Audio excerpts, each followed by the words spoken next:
How's it going? How you doing? Good. Hey, so how did you stay on top of your game last year when you're not playing? Just continuing to punt, continuing to try and mentally make it a game-like situation, keep mind sharp, fitness, lifting weights, running, stuff like that. In your hometown? San Diego? Yes, sir. Yeah.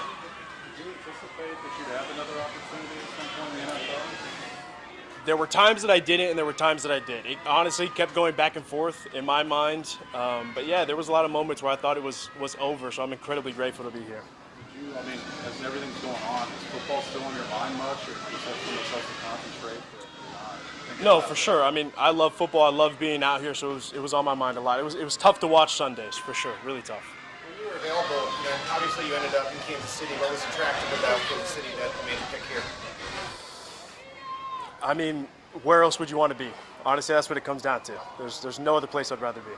How has it been working with Dave Choate and his guidance? Great. I have 2 veteran specialists and 2 veteran special teams coaches, so I can trust everything they say. I feel like they're doing a great job preparing me, going through all the different situations. I mean, we've had some crazy high-level conversations, and I love it.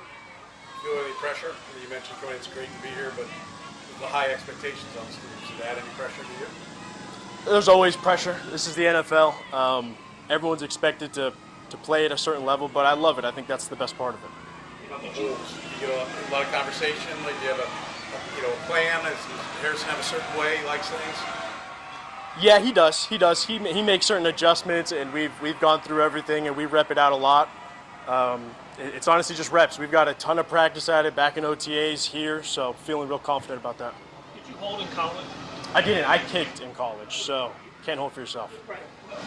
That's right. Other opportunities, like besides the Chiefs, were there other interest camps you could have gone to? There was some interest, but I was very happy coming here. It was a done deal. Matt, being a lefty punter, I know Coach Toad spoke a little bit about that actually playing into the decisions to go with you here. I'm just curious, do you feel like it gives you an advantage that you're lefty? Yes. I've punted with a lot of guys in the NFL. A lot of guys come to San Diego during the offseason and train. And the one thing I think I have over everyone is how much my punts move. I've caused a ton of drops here. And I'm looking to see that on Sundays. I think that would be great. Someone muffs a punt. That is a huge game-changing play. So, yeah, that definitely does go up being a lefty. Is that just the natural way you kick, or is that something kind of special you intentionally try to do? Being a lefty, the ball rotates a different way. And so especially when the ball starts moving, it'll tail at the last second. And guys who aren't used to lefties, sometimes they're not even close to it, like 5 yards away. Is that what the returners have told you? Nicole and those guys that are back there returning kicks? They have told me that, but I mean, you can see it when they kind of give up on it. Matt, how do you think you have been punting this camp, and how do you like the nickname Punt God? I mean, not my favorite thing, but I feel like I've been punting really well. I've continued to grow. That's probably my favorite part is day one here versus now. I'm continuing to get better, so I'm looking forward to that, just continued growth. When did you catch that nickname? How long ago? I think in college, yeah, halfway through my senior year or something. Now, when you're going through the process of all that stuff, was there ever a hope that maybe Buffalo would have stuck with you, or is that more so now, just in the rearview mirror? Yeah, rear view mirror. But there was a hope at the time, but like I said, I couldn't be happier with life right now. On the field, off the field, everything's going exactly how I want it to. What makes you say that? Just happy and grateful. Maybe it's perspective being away from the game, but just incredibly grateful to be here. The way things go, a lot of times fans read the first headline, but maybe not the latest headlines. I guess what do you want fans to know about you personally? Everyone's entitled to their own opinion, but I think if you do your own research, I think you can come to a pretty clear conclusion.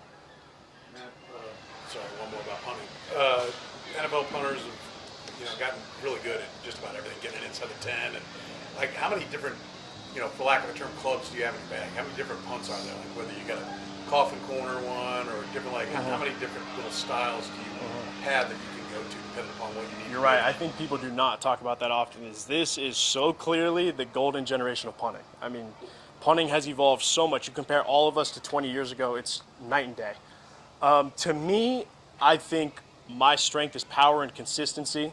So I don't care to get into all those fancy punts. I don't think I need them. I think if I hit a deep, high ball with good direction, just do that as much as you can. Has there been an NFL punter over the last few years where you look at and you say that's kind of a guy that I punt like? Is there a guy you kind of compare yourself to in that regard? Guy that I punt like. No, I think I take little bits from everyone, especially in college. I would watch a ton of film on the pros and compare their swings to mine. But at this point, I'm trying to be myself. There's not really anyone I compare myself to or try and copy. Last one, Nate. Matt, I don't know how much you visualize or thought ahead, but Sunday you'll be in uniform. You'll be on an NFL field. Just what will that moment mean to you, and how much have you thought about that potential chance of showing your talent, obviously given the circumstances? It's going to be pretty surreal. Definitely going to take it all in. Like I said, just grateful for the opportunity and grateful to get back to that moment, because that's my favorite thing is being out there in a pressure situation, in a game with a rush, pads on, everything. I think that's when I'm at my best, so I can't wait to get back out there. Thanks, Matt. Thank you, guys.